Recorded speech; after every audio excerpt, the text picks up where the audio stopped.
First week of junior year is over! Yay! Woo! My school has this, like, I guess, Pep Assembly. Everyone has to go during their English class, and I don't have English until the last class of the day. So all I hear all day is how stupid this assembly is. So I already know this is gonna suck, right? But like the second we walk in, there's Dr. Monk standing there like a Walmart greeter. Come on in, everyone! Come on in! I want to show you all these pictures from my summer vacation! So Dr. Monk comes in, is like up there. She starts telling everyone that, you know, we need to rely on each other during this school year.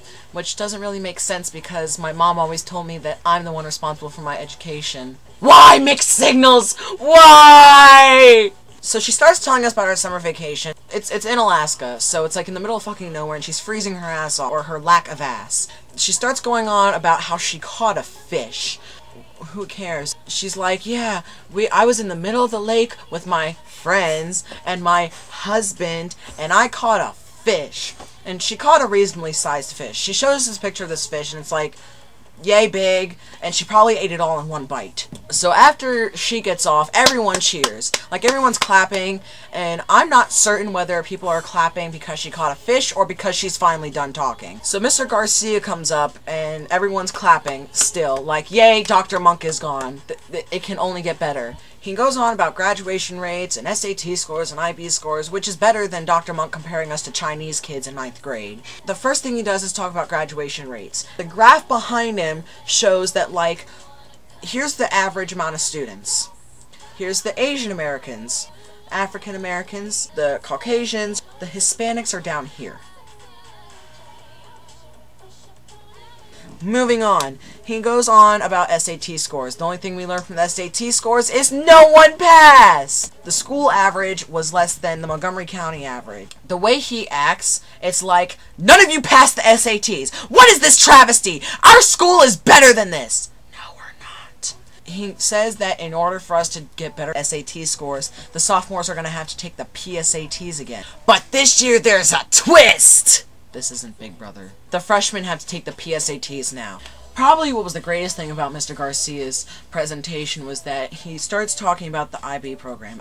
But he shows, like, all of the people who graduated with IB, and he shows it in order. Rockville is the highest, and Watkins Mill is behind by like 20 students.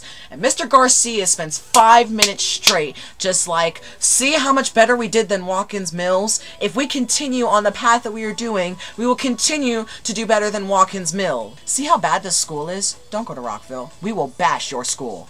And then Mr. Garcia introduces Miss No One Cares! Because it's some, like, 5-syllable last name anyways, and who the fuck has time to pronounce 5 syllables? Anti-disestablishmentarianism. You will never replace Miss Gomez! I saw her in the halls. She just has this mean look on her face like, but no one's doing anything. So it just looks like she's smelling bad cheese.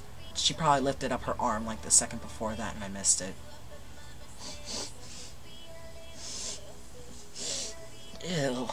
She goes on about the school rules, right? What I took from it is that from the school rules, nothing changed. We're allowed to use cell phones during lunch. Everything is the same beforehand. This is the part where they could have just made this assembly for freshmen and could have saved everyone else 10 minutes of English class. Because she sat there for 10 minutes explaining all the school rules, and it's the same thing we know.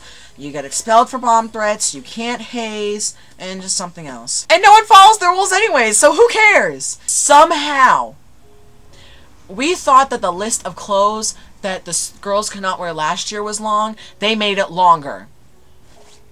This is our agenda book. I will read you things girls cannot wear. And I say it's girls because the majority of girls do wear this. Any guy who wears this is a lax bro.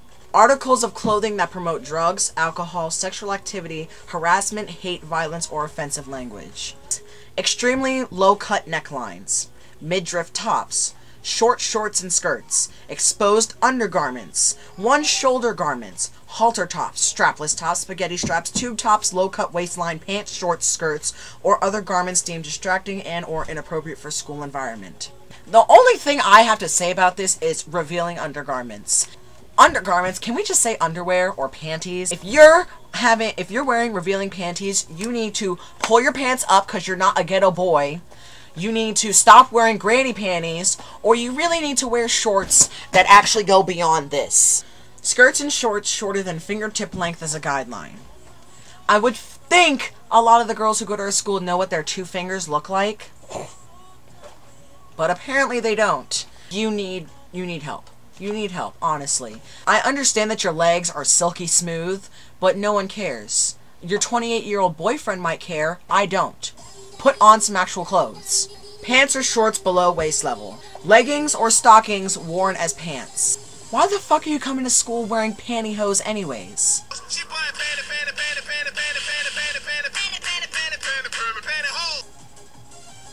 It doesn't work that way. Any head coverings, hats, scarves, skull caps, hoods, etc., unless for religious reasons inside the school building. I have never understood why hats are not allowed in school. Personally, I would have loved to be wearing a hat in 6th grade when I got my head shaved. But no, hats are a distraction during school. You're an idiot. Just FYI. Bare feet or slippers. I mean, come on. Do you know how dirty our school is? Why are you coming to school not wearing shoes? That's the girls' dress code. Miss No One Cares comes off. Mr. Roner comes on. We're clapping because Miss No One Cares is gone. We are booing because Mr. Roner comes on. I shit you not, in my assembly, some people booed. And I clapped. I clapped hard. Thank you for showing him that no one likes him. Guys' dress code. Wear a belt. He explained the LC policy. I'm not even going to get into the LC policy because the only thing I'm going to say is you should be skipping school in the first place. The only people who complain about the LC policy are people who skip school regularly.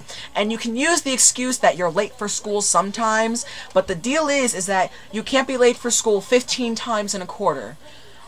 If you are late for school 15 times in a quarter, you need to set your alarm earlier. So quit your bitching. And Dr. Monk finishes off with this, like, final analogy. Remember, kids, this year, find your fish. It's in my dirty ass cooch. All the other kids with the